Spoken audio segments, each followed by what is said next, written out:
Continuing on this big one, jumping headfirst into the more comic booky aspects of these works and these aesthetics, I also started getting into these darks, finding more things happening in these darks instead of just having these big black voids, putting more things into them. And then of course I used a lot more this raw umber blue mix to try and start giving this thing definition. I think the eyeballs could be a little bit bigger, so that's a possibility. And then the hands in the forest are coming along. And with this piece, I'm really enjoying working this way because everything is really mapped out that I need to do every day. So like I said before, if I'm unsure of what I'm supposed to be doing here in the studio, there's always work. There's always ditch digging to be done on this painting.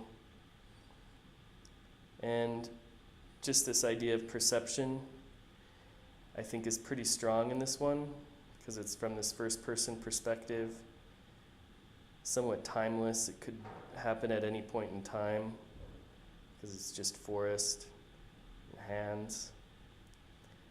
And this is a Colorado forest, so also kind of my first painting about being in Colorado, I guess, the landscape here.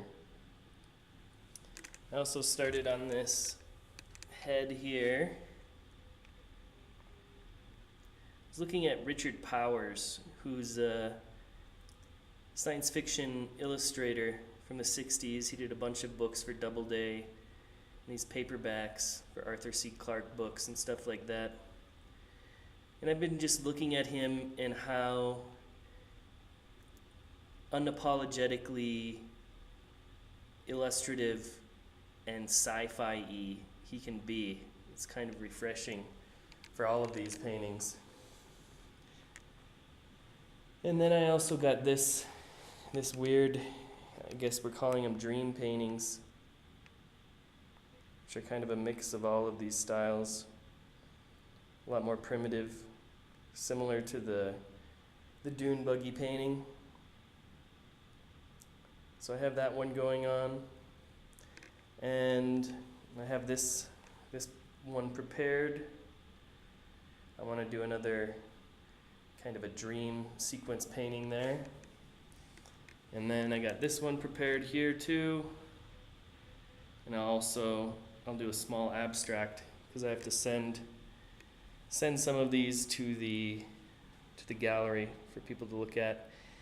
But I'm really starting to think of breaking all these up, and I'm going to write different statements about each series of work to kind of make each series a little bit more concrete.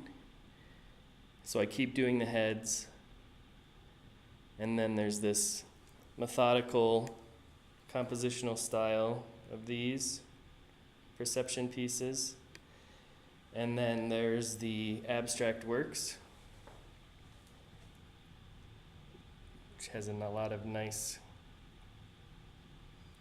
So then there's these abstract works. Then there's the dream paintings, dune buggies, and this weird one are the dream paintings. So this is imagery that I'm getting from my dreams and a lot more primitive, experimental. And then there's also these thrift store paintings, which I've kind of, I've said in other videos, I made this painting and then I spray it with this brown ink, which ages it a little bit.